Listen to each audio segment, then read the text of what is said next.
Hello, thank you for taking the time to watch this info session on weight loss surgery, also known as bariatric surgery, here at Premier Weight Loss Solutions.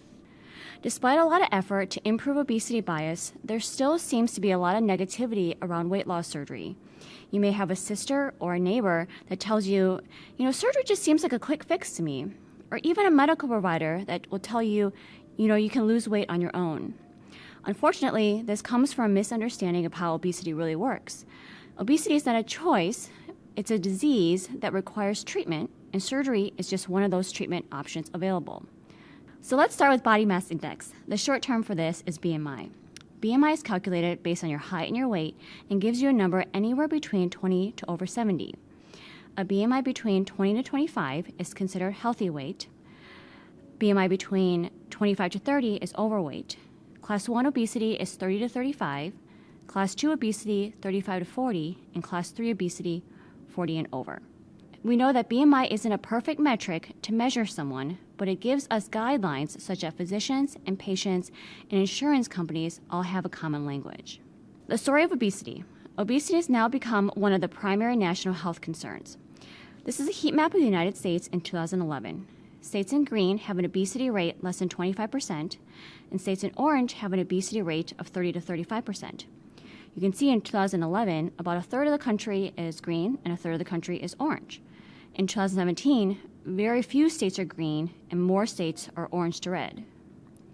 Now in 2022, nearly the entire country is some shade of red, indicating that rates of obesity are anywhere between 30 to 45% across the entire country. So obesity has really become the number one health issue here in America. So how did we get here? We know that there is a strong genetic component to obesity, and we know that obesity tends to run in families. But it's not necessarily one particular gene that's causing it, but rather a conglomeration of genes. 100 years ago, obesity was rarely seen, and that's because hyper-processed, high-calorie, high-fat food just wasn't as abundant as it is today. But today, at every corner, there's a Wendy's, a McDonald's, or an Arby's, and fast food has really become abundant. And the thing with fast food is that it's easy and convenient, but it's high calorie and high fat. And because there's so much unhealthy food these days, we see obesity much more frequently.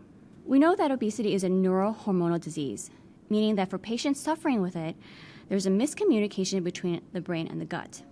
Your stomach and your small intestines secrete hormones to tell your brain that you're hungry and when you're full, and your brain in turn to tell you when to start eating and when to stop.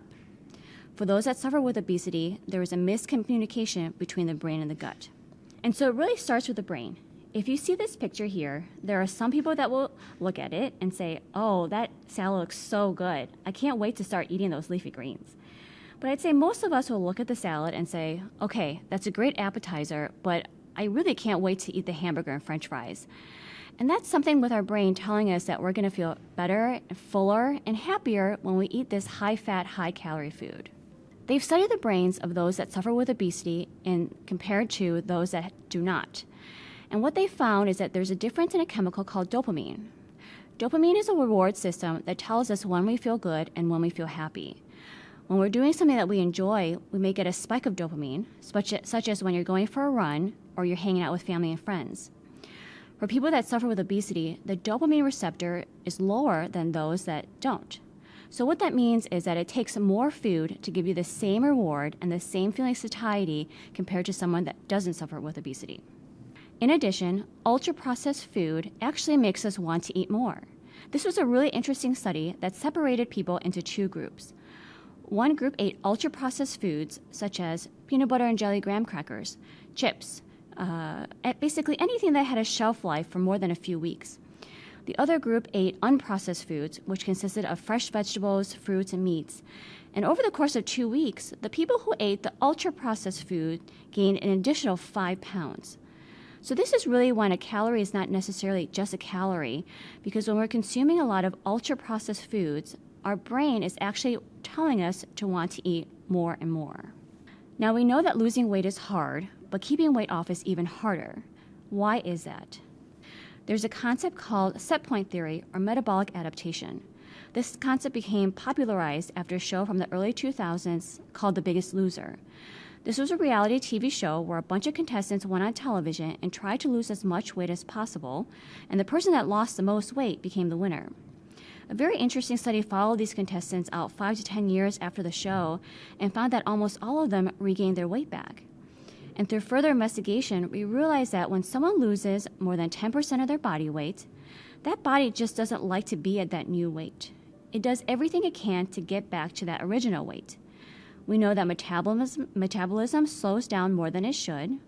You feel hungrier, and when you do eat, food tastes even better than it did before. What we also know is that for some people, when weight is regained, the metabolism doesn't always recover, which is why some people will regain more weight than they had lost. Finally, in 2013, the American Medical Association has now recognized that obesity is in fact a disease and not a choice. So how can we treat it? The cornerstone of management for obesity is still diet and exercise. Without changes in your diet and exercise habits, it doesn't matter what other treatment you choose. The weight may come off, but it will eventually come back on. So we know that diet and exercise alone results in about 5 to 10% weight loss. And unfortunately, about 85% of people will regain their weight at 5 to 10 years. We now have a number of weight loss medications that are FDA approved for long-term use. These medications, on average, result in about 10 to 20% weight loss. If these medications work for you, it is likely going to be a long-term medication. 5 to 10 years ago, what we did was we put patients on weight loss medications for a few months, and we took the medications off and expected people to be able to keep the weight off. What we now know is that obesity is very similar to high blood pressure and diabetes. We start those medications and we just keep them going. When we take them off, of course the blood pressure will get high again, and of course the diabetes will become poorly controlled. So obesity is very similar. Once we start a medication for it, we really need to continue it long term. Now lastly, surgery. Surgery results in about 20 to 30% weight loss. The rates of weight regain with surgery is about 20%. So even surgery is still not a cure. Truly, without good diet and exercise changes, there's no treatment that's 100%. It's also important to know that surgery may not be for everyone. Your insurance may not cover it, or you may not be ready to pursue this right now, or you may have a lot of medical conditions that make you high risk for surgery. But we know that obesity is a heterogeneous disease, meaning it affects different people differently. So while on average, diet and exercise alone results in 5 to 10% weight loss, there will be some people who lose less and some people who will lose more. So even if you don't decide to pursue surgery right now, it doesn't mean that there's no hope. Because this is a surgery info session, the remainder of this time will be talking about surgery.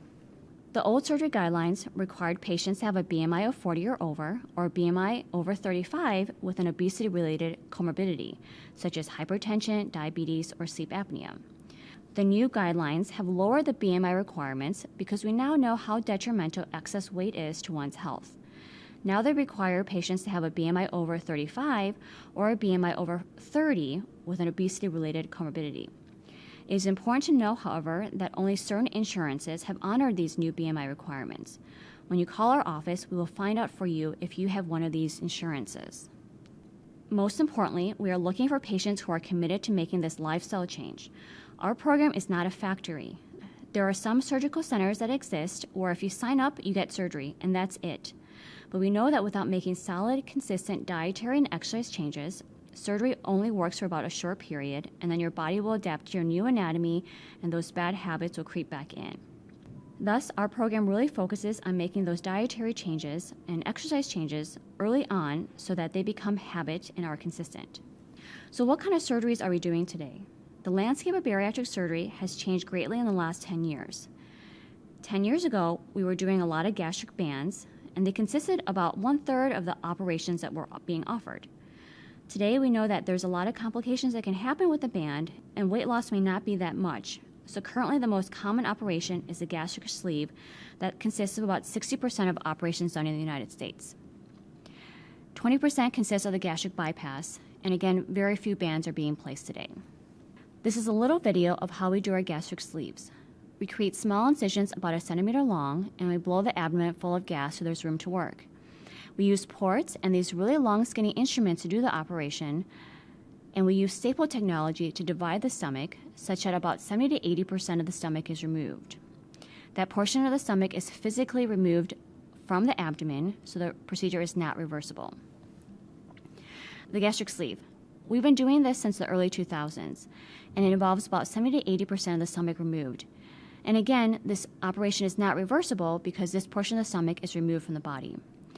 It can result in excellent weight loss and is a very low-risk operation. The biggest downside of the sleeve is that it can result in worsening reflux in about 1/3 of patients, but most of the time, this reflux can be managed with medications. Here's another short video of how we do the gastric bypass. So again, we make small incisions about 1 centimeter long and blow the abdomen full of air so there's room to work. And we use ports and these long skinny instruments to do the surgery. We divide the stomach such that your food sees just a little pouch, and then we divide the small intestine and bring up that small intestine and attach it to the new pouch. And we essentially bypass the first portion of your small intestine called the duodenum. We've been doing the gastric bypass since the 1960s, and again it involves creating a small pouch such that food sees only a little pouch, and we bypass the first portion of your small intestine. In general, this operation is more effective for those with diabetes and those with bad heartburn or reflux. Short-term complications. So these complications are anything that can happen in the first 30 days after surgery.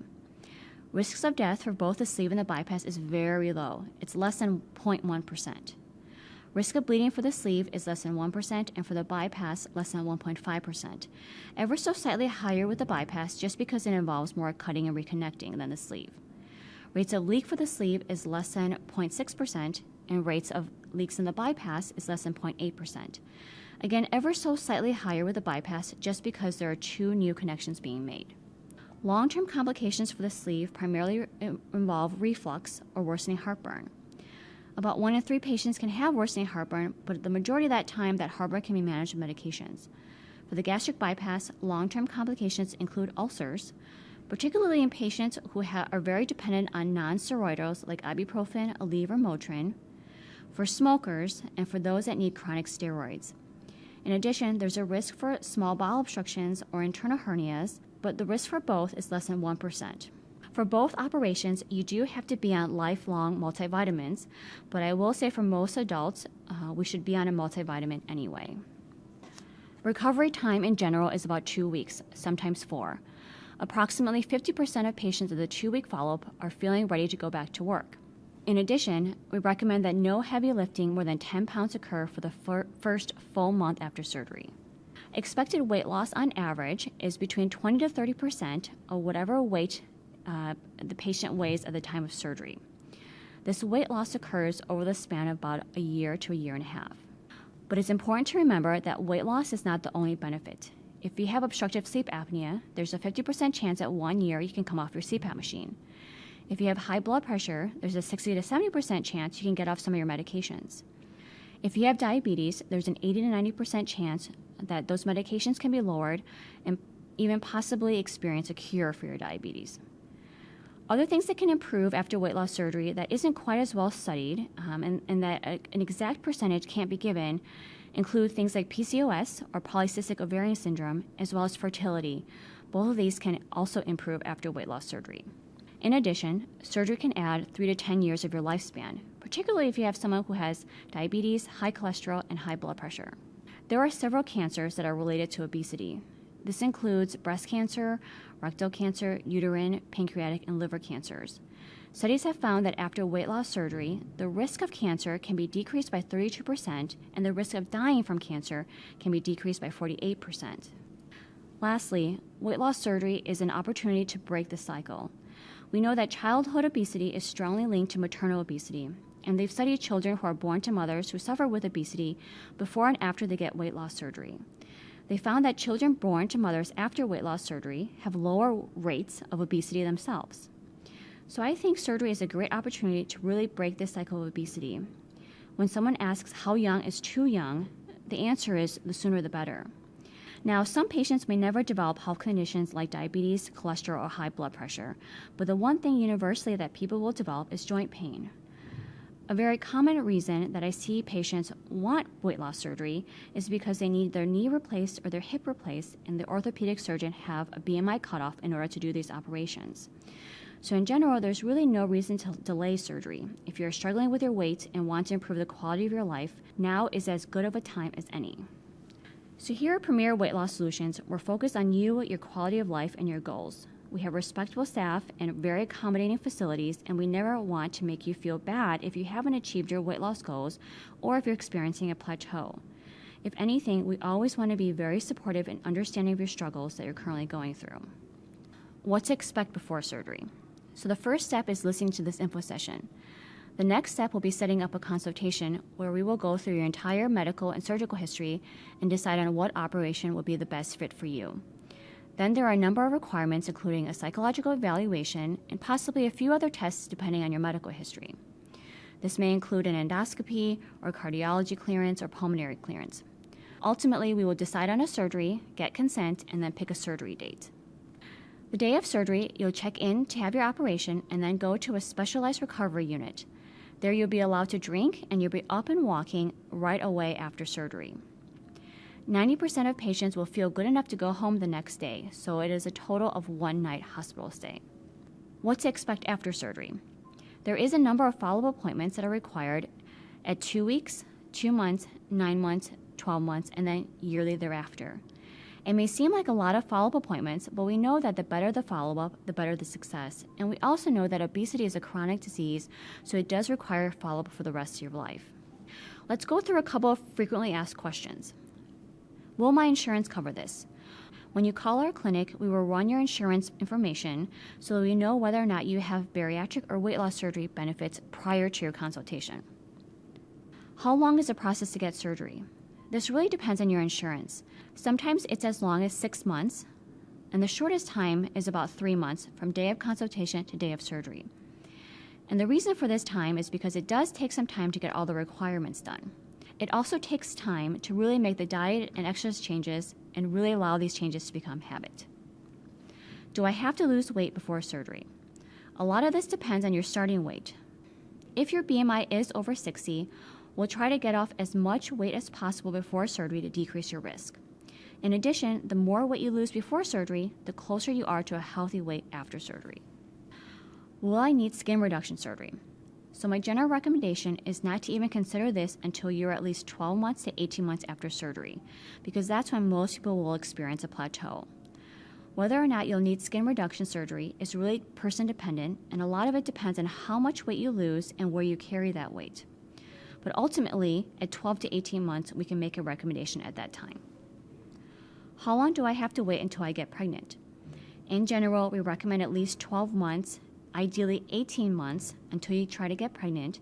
And the reason being is if you get pregnant during a period of rapid weight loss, you're at higher risk for having a baby that's a little too small for its age. So generally, we recommend at least 12 months, but ideally 18 months after surgery before you try and get pregnant. In conclusion, we promise to treat you with compassion and respect.